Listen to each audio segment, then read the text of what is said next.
La parole est à notre collègue Jean Sol pour le groupe Les Républicains. Monsieur le Président, Madame la Ministre, mes chers collègues, Lauriane Josande s'associe à ma question. Depuis plusieurs jours, les Pyrénées-Orientales sont durement frappées par une succession d'incendies d'une intensité exceptionnelle, favorisée par des conditions climatiques extrêmes. Après le littoral, avec les communes de Sainte-Marie-la-Mer et de Canet-en-Roussillon, c'est désormais le Conflent qui est touché et le massif des Aspres qui génère des inquiétudes et susceptibles de l'être. Des milliers d'hectares ont été parcourus par les flammes, des milliers de personnes évacuées, des habitations, des campings et des entreprises détruits ou gravement endommagées. En cet instant, mes pensées vont également aux autres départements français, à ce jeune sapeur-pompier volontaire décédé en Savoie, ainsi qu'à nos voisins espagnols et portugais, eux aussi durement éprouvés par des incendies d'une violence exceptionnelle. Si le bilan humain demeure, heureusement, limité, les conséquences économiques, sociales et environnementales seront considérables pour un département déjà fragilisé.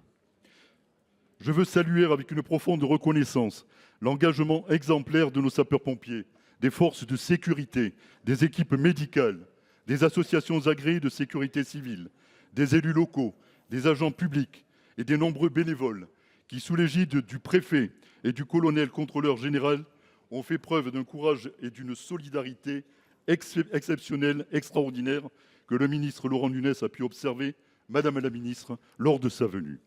Au-delà de l'urgence, cette catastrophe nous oblige à mieux préparer nos territoires face à la multiplication et à l'amplification de ces événements, renforcer durablement les moyens de prévention et de lutte contre les incendies, adapter l'aménagement du territoire et la gestion de l'eau, mais aussi accompagner les entreprises, les salariés, les collectivités et les habitants sinistrés.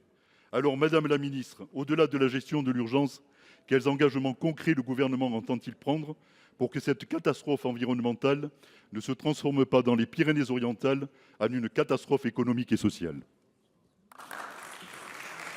Pour vous répondre, la parole est à un ministre délégué chargé de la citoyenneté. Merci Monsieur le Président, Mesdames, Messieurs les sénateurs. Monsieur le sénateur Jean Sol, je voudrais vous remercier pour vos mots à l'intention effectivement d'un engagement collectif. Évidemment nos sapeurs-pompiers, mais tous les représentants de l'État sur le territoire. Vous avez mentionné les associations agréées de sécurité civile. C'est un engagement collectif pour faire en sorte que justement il n'y ait pas de plus d'hectares brûlés. Parce qu'à l'heure actuelle, dans votre territoire, c'est effectivement près de 5000 hectares qui ont été brûlés. Et pour que tout le monde comprennent, 5000 hectares, c'est l'équivalent de la superficie de Lyon. C'est l'équivalent de 7000 terrains de football. Et vous avez raison de spécifier les enjeux de prévention et de vigilance que nous devons collectivement avoir, parce que je rappelle que 9 incendies sur 10 sont de départ de gestes humains.